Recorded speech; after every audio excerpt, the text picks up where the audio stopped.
exchange-nya bakal bisa connect nanti. Betul, dan kita tahu juga dari Irithel dan Cecilian, ini nggak punya escape ability selain spell yang dibawa. Yap, terlihat sejauh ini ada pergerakan tadi dari Franco yang balik lagi menuju ke arah base yang dia punya ataupun ke arah jungle yang mereka punya. Albert masih melakukan farmingan. Plus untuk kali ini Finn ya bergerak lagi ke bagian atas. Oke, udah mencoba untuk nge-babysit ya ke arah Skylar-nya. Tapi Little Wonder juga ini nggak menjadi prioritas untuk RRQ. Lihat udah ada gangguan lagi. Ada satu barrier yang sudah dibuka. Tapi itu bukan hal yang berarti di mana Albert masih bisa men-secure satu buah purple buff-nya. Yap, Finn-nya bergerak ke bagian atas guna untuk bisa melindungi juga pergerakan dari Skylar. Tapi barusan Kadita pun hadir untuk bisa memberikan backupan pula. Keyboy masih ada di area tersebut. Finn mundur dulu, tapi kita tahu Iron Hook yang dimiliki oleh Finn sangat-sangat berbahaya. Kita lihat siapa yang akan terkena Parexis. Wow, talent prediction by Axe. Kita lihat semua rata untuk Onyx Esports.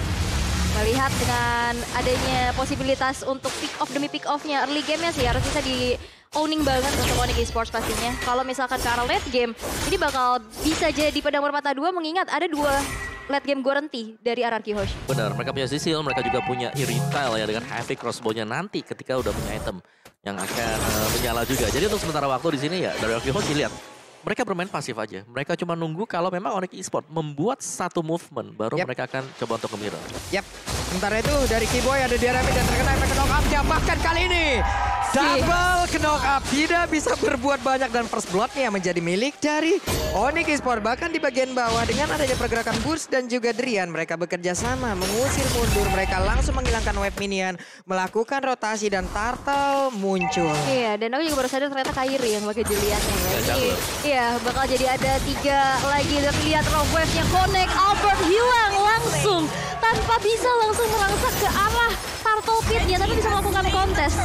Nggak bisa. Nggak bisa bergerak Karena ya. memang itu burst. Itu 4 hero burst. Iya. Ini pertarungan sisi nggak sih Om? Sisi banget. 3 hero awal yang diambil itu kan sisi. Dibalaskan lagi Om, bener-bener. Full sisi sih sebenarnya buat Onyx Esports. 5-5-nya ini bisa ngeburst. Yap, itu dia tapi Drian. Dan juga Keyboy bekerja sama untuk masuk ke dalam area dari RRQ. Oke, Skylar dengan Electro Flash-nya ada di Golden ya, dan dia harus bisa bertahan. Dan bertahan di sana adalah mungkin jawaban untuk RRQ Hoshi. Kalau mereka bisa mempertahankan Skylar untuk positioningnya gak bisa diganggu-gugat. Onyx Esports mereka harus bertahan nanti di mid game sampai dengan ke late game-nya. Tapi di sini Onyx karena memang mereka punya keleluasaan untuk bermain snowball dari early game. Mereka membuat inisiasi, mereka membuat kejutan. Kena lagi dong Albert. Masih berhasil kabur sedikit terlambat dari chain enhance yang dikeluarkan. Andai tadi lebih cepat kemungkinan akan ada satu hero lagi yang berhasil ke pick off. Dan sekarang menjadi momentum balikan harusnya untuk RRQ Hoshi bisa melakukan sebuah serangan atau sabar lagi. Betul, dan aku juga suka banget pemilihan dari Grok sendiri. Dia bisa nge-immune dari Iron Hook yang dikeluarin nanti Levin. Ya, power of nature-nya ya. Iya, karena dia balik lagi. Dia sebagai roamer, dia bakal bisa men-zoning out. Membuka informasi sebanyak-banyaknya yang akan pastinya membuat dari junglernya, bahkan cewek sebagai god laner mendapatkan space untuk bisa mendapatkan snowball-nya. Clay udah punya Clock of Destiny di menit ketiga tadi. Wah.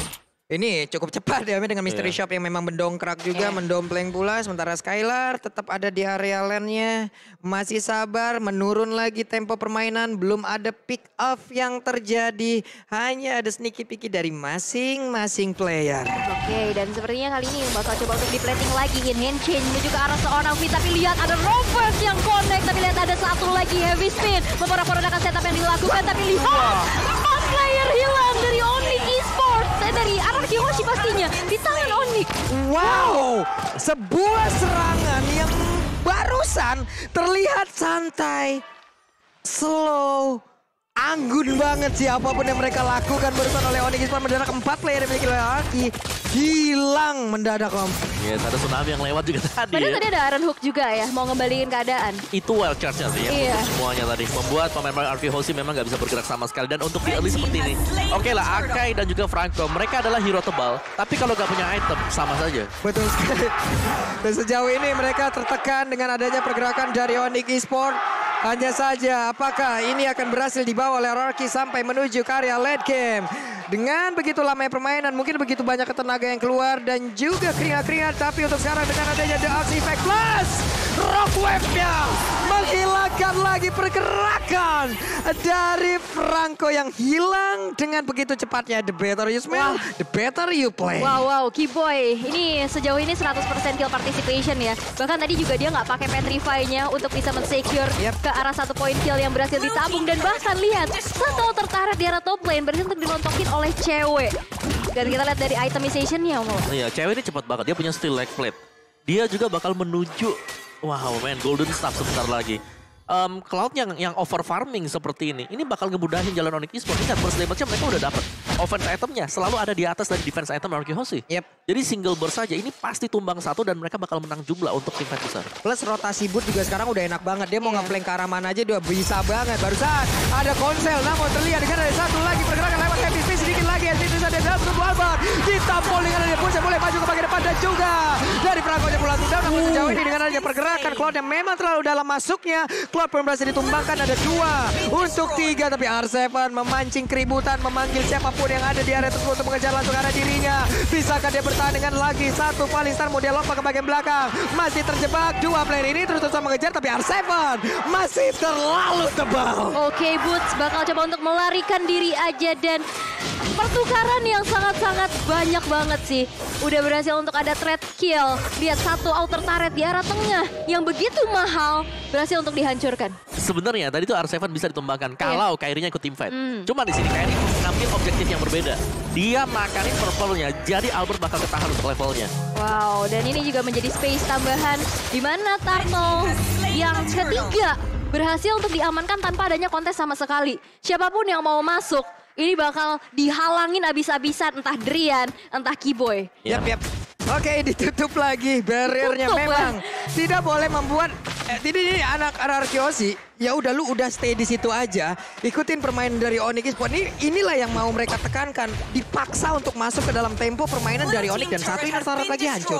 Wow, ini bahkan yang hancurin dari tadi turret-turretnya adalah cewek. Ini Goldswing-nya bakal lebih jauh lagi sih. Ya, dia cepet banget buat dapetin item. Bener, item-itemnya juga bakal lebih banyak lagi. Tapi lihat R7 yang terkena damage yang begitu menyakitkan. 1 versus 3 bukan hal yang baik, tapi R7 berhasil untuk ditumbangkan di tangan Boost dengan mega kill-nya. Oke, ada satu player lagi yang berhasil ditumbangkan.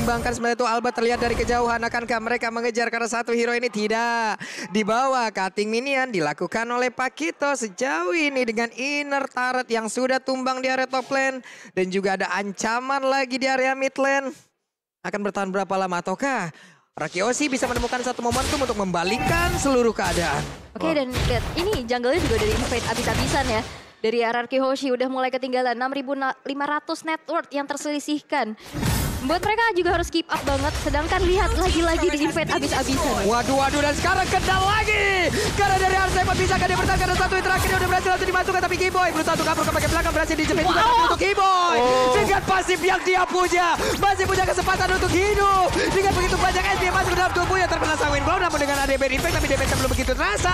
Chain Enhance pun dikeluarkan. Cecilian-nya mundur dulu. Wow, tadi sebenarnya kejepit ya. Tapi dia masih bisa mundur. Dengan Ocean ODT-nya juga, pasifnya aktif, darahnya nambah lagi, dan akhirnya gak ada yang terpick off. Dan bahkan cewek lagi-lagi berhasil untuk merhancurkan turret-turret yang dimiliki oleh Arky Hoshi. Ini bahaya banget, ini snowball banget sih untuk Onyx. Iya, keunggulan mungkin lah kalau kita ambil average-nya sekarang ya, ini 1000 gold per menit. Keunggulan untuk Onyx Esports dan Win of Nature udah selesai untuk cewek. Team fight macam apa lagi, apapun yang mereka perbuat sekarang dengan defense item Arky Hoshi ini bakal jebol semuanya. Di saat Blazing Duetnya masuk ke dalam, berarti bad impact-nya agak sulit untuk mas terkena. Dan itu semua adalah pistol yang kalau memang tidak terkena ke arah R7, ya udah dia bakal free banget dengan WON-nya, Om. Benar, dan jangan lupakan juga tadi item yang di-buy sama Clay, itu Lightning Truncheon. Dia gak punya item defense sekarang. Jadi bener main frontal full attack lihat nih. Clock of Destiny Lightning Truncheon, defense-nya mana? Gak ada defense sama sekali dan Blazing Duet masukkan dengan full damage. Win of Nature. Hanya tinggal bisa menghindari atau tidak nih. Dia masuk dengan WWN ya. Tidak bisa menghindari pergerakan Esmeralda yang memang tidak terlalu berdamage juga dengan gap yang seperti ini. Harusnya Blazing Duetnya akan menjadi satu pergerakan yang bisa dioptimalkan dengan sebaik mungkin gitu. Lihat DPS-nya cepet banget. Ini udah kenceng banget sih. Itu dia tadi ngambil satu purple bang begitu cepatnya dan mempertahankan stacknya. Level 12 banding adanya gold laner kita 9. Iya, Ada 3 level. Simpelnya kalau kita lihat di sini adanya perbedaan atribut ya. Level gap yang sejauh ini membuat Onyx Esports mereka bakal nyaman untuk tim fight. Oke, Albertnya terkenal lagi dong. Andai tadi ada Rogue dan juga masih ada di situ, kita nggak tahu lagi cerita apa yang akan diberikan oleh Onyx. Lordnya belum dead, Lordnya belum down, namun udah berhasil langsung menghancurkan satu base turret di area mid. Sementara R7 usir mundur dulu. Ada 2 hero yang bergerak ke bagian bawah, tapi R7 terkena efek slow yang begitu mematikan pula. Ada konsel sejauh ini, belum ada Aeronuk yang berhasil menarik ke arah satu player pun, dan Vinnya masih mencari celah. Mereka semua berkumpul di area bawah, dan R7 berhasil dihancurkan, plus adanya satu base turret lagi di area bottom lane yang sudah dirubuhkan. Dan Albert mau kemana terkena chain enhance, mereka lebih santai sekarang. Wow. Itu 1 kali kena enhance chains, mundur. 1 base turret berhasil untuk didapatkan kembali. Sisa 1 lagi aja nih base turret daerah top lane yang menjadi lini pertahanan untuk RRQ Hoshi. Gold swingnya 12.400, tapi Iron Hook yang belum terlihat on point. Bahkan bukan cuma terlihat on point, ini didinai banget sama immune yang dimiliki oleh Drian. Yes, dan bahkan ada 2 Malphite Roar, cewek boots. Wow. Kairi tadi udah Blood Wings juga, item termahal untuk mix. Vinnya ditabrak Om dengan 1 wild card, tersisa 4 player aja. Tidak ada Bloodhound, mereka akan semakin semena-mena lagi untuk bisa masuk ke bagian dalam. Tidak ada efek suppress, bahkan untuk kali ini R7 yang tidak bisa melakukan banyak hal. Hanya ada 3 player, mereka ready grogoti 1 per 1. Hanya ada 3 player tersisa. Wave Minion pun akan masuk, China dan dikeluarkan. Tapi dengan epic spin, Albert yang berusaha untuk bisa mendapatkan karena 1 orang, namun dirinya tidak berhasil. Dengan ada 1 Winter Treasure, Kairi yang masih berhasil selamat. Bahkan untuk kali ini, dengan pergerakan Clay mencoba untuk maju ke bagian belakang ataupun mundur, itu pun tidak bisa lagi membuat mereka bisa bertahan. Dan Onyx game pertama benar-benar menjadi milik mereka. One-sided game.